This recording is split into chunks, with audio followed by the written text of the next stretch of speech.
everybody. So, what I want to do is go on to the next topic where we're going to talk about units. Again, this is kind of the foundation of what we're going to be doing. So, um, as you know, everything needs to be measured in this class based off of some reference point. That's called units. There are two unit systems. So, there's the US customary units, sometimes also called the imperial system. Who would guess? This is our typical unit system. It's things like inches, feet, pounds. And then there's the metric system, which is used by pretty much everyone else. So the US customary units is used primarily in the United States, Liberia, and Burma. Now, as a little side, there are two other countries that sort of use them. UK and Canada kind of do a little bit of a mix and match between metric and the US customary units, but for the most part, these are the three countries and the only three countries that use this unit system exclusively. Now, the way this came from, as I said, we got this from England's imperial system, which was based off of the measurements of nature and the human body. People just did that because there weren't rulers really for that came around. So what they would do is when they were at on their farms or doing with their daily lives, they'd be able to use their own bodies or things around them to kind of get an idea of measurements. So three units that I want to talk about in particular are the inch, the foot, and the yard. Really quickly, I'm going to ask everyone this question, but where do you think the inch came from? The answer was that it was defined as the width of the king's thumb. The next one, the foot. What do you think the foot was defined as? It was the length of a king's foot. Who would have guessed? And then the yard. What do you think it was based off of? Many people think it would say the king's yard, but that would be a very small thing. It's actually the length from the king's nose to the fingertips. So all of these were defined based off of the ruling king of England. Now, does anyone see a problem with this? I'll let you think about this for a second. Now, the big problem is the fact that kings change. The width of a king's thumb, their foot, and the length from nose to fingers will change every time there's a new king. So this ended up being a huge issue because every single time a new king came up, they'd have to scrap the previous measurements and slightly change them. Eventually, they did end up deciding on a set size, set foot, set inch, but that's kind of where it came from. So if you ever want to measure things in inches, you can use your thumbs. If you ever want to measure things in feet, you could use your own feet. It's a nice, easy way to kind of get a ballpark figure. Now, the reason why this ends up being an issue, besides just that, is that there's no real easy way to convert between one type of unit versus the other. Now, when they defined the inch, the foot, and the yard, they did end up trying to make it a little bit simpler. The inch was defined as 1/12 of a foot. A yard was defined as 3 feet.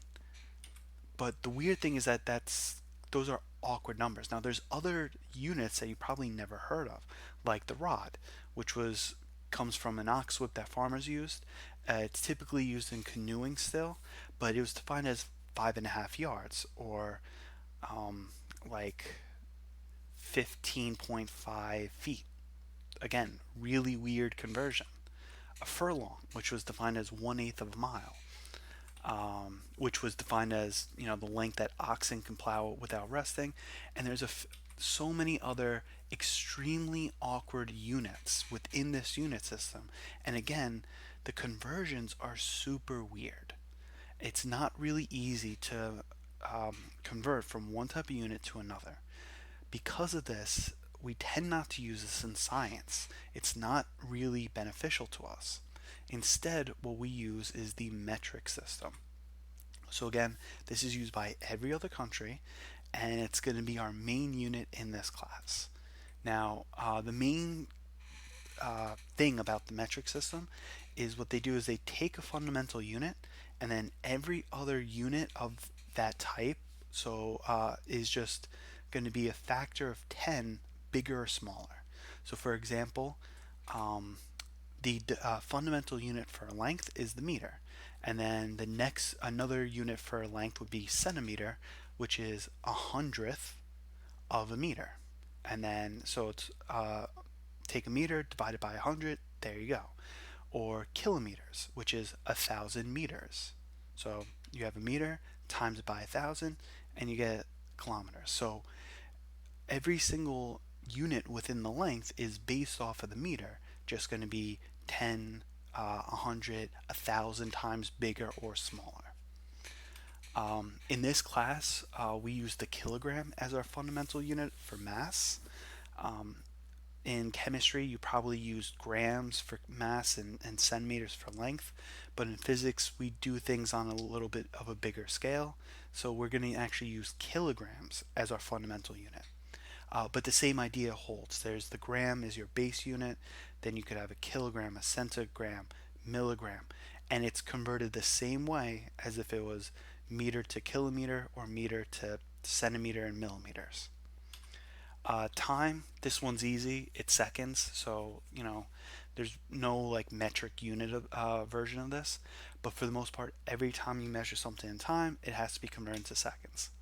And then something that we're going to talk later on in the year is electric current, which the fundamental unit is amps. Now, the reason I say this is anytime you make a measurement in this class, it should eventually be converted into either meters, kilograms, or seconds. Units plays a huge part in this class, so you do want to make sure that you're kind of paying attention to your units and you're making sure that your units are in one of these fundamental forms.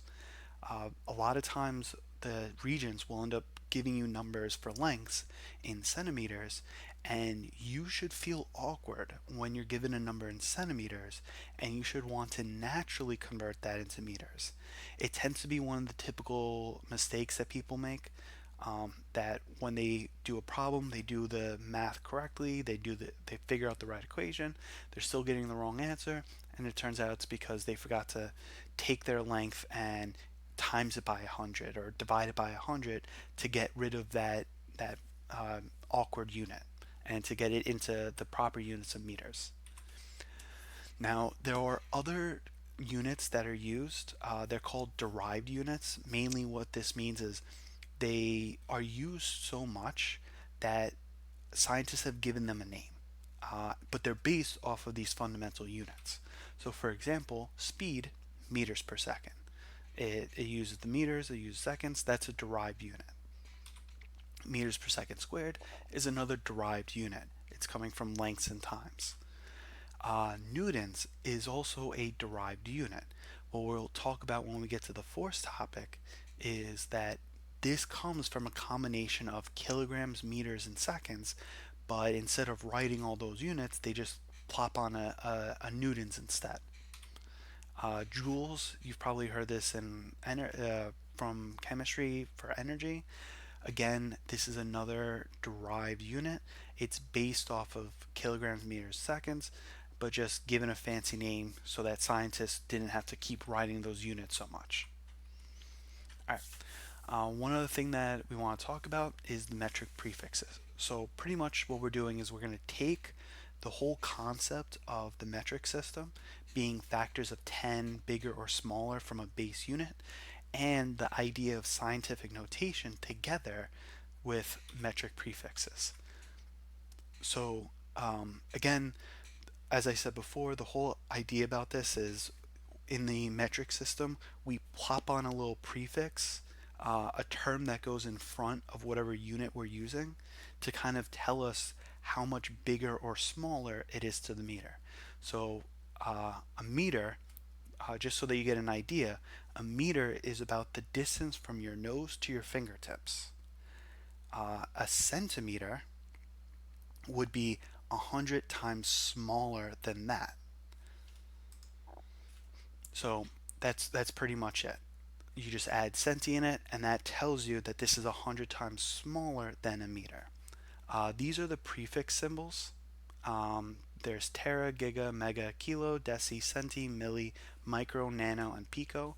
And these are the symbols that would go in front of whatever unit we're doing. So you're doing gigameters, you plop on a big capital G in front of your meter symbol, and that means it's about a million times bigger. No, billion, sorry, billion times bigger than a meter, or a billion meters. If you're doing something really small and you're using micrometers, you plop on this little mu symbol in front of the meters, and it would be 10 to the negative 6, or 1,000 times smaller than a meter. Sorry, not 1,000, a million. Keep getting my numbers mixed up. Um, Now, you don't have to memorize these. These are given on the reference table that you'll be provided. If you're coming to class, you'll be provided a reference table to work on, but for the most part, you can actually find it online. You just type in Regions Physics Reference Table. So another thing, like if you want to do a far distance, like distance between states or cities, you'd want to use kilometers. So prefixes are really nice because all you have to do is just move the decimal place over this number of times in order to go between the units. So you want to go from tera meters to regular meters, move the decimal place over 12 times. You want to go giga to mega, move it over from 9 to 6, so 3 times. That's it. It makes life so much easier to convert with the metric system than it is with the English system. All right, so really quickly, I want you to work on this. So try to figure out which prefix you would use and simplify.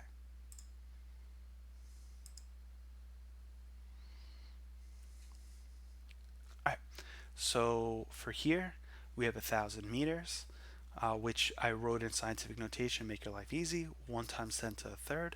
If you look on the reference table, we see 10 to the 3 here for kilo, so this would be 1 kilometer, or 1 kilometer.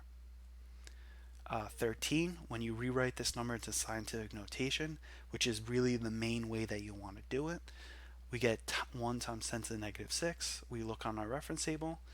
Micro is 10 to the negative 6, so this becomes 1 micrometer.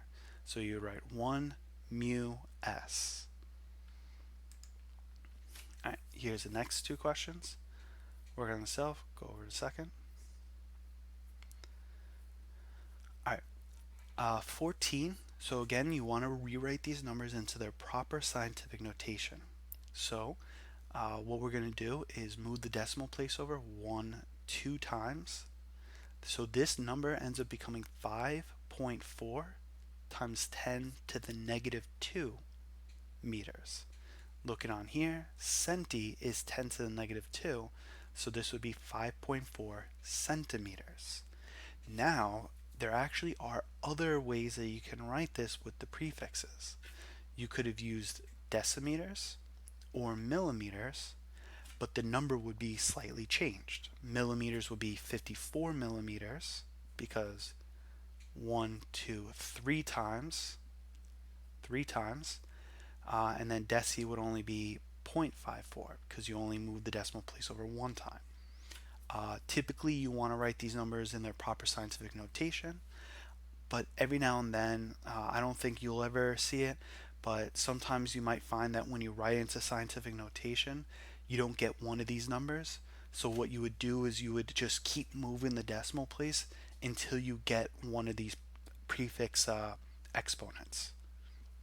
So like if your number was converted when you rewrote into scientific notation because it became 10 to the 11th, well, you would just keep moving the decimal place until you got 10 to the 12th so that you could use tera. That's it.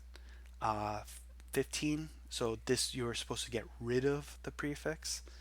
So look on here. This is kilojoules. So kilo is 10 to the third. So this is 3 times 10 to the third joules, or 3,000 joules.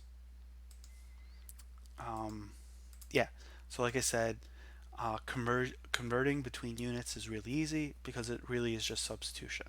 So here we get this number 5 megameters. Mega is 10 to the 6th. So we literally just take out the mega and replace it with 10 to the 6. So these are all equal in this line. So take out the capital M, put times 10 to the 6th, and that's our new number.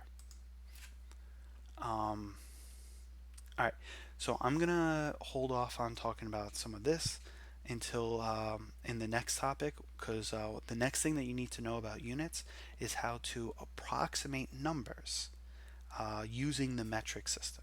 All right, if you have any questions with this, please let me know. You can send me a message on Remind, or you can wait until you see me in class or during one of the virtual extra helps. If you, like I said though, if you have any questions, please let me know as soon as possible, and have a great day.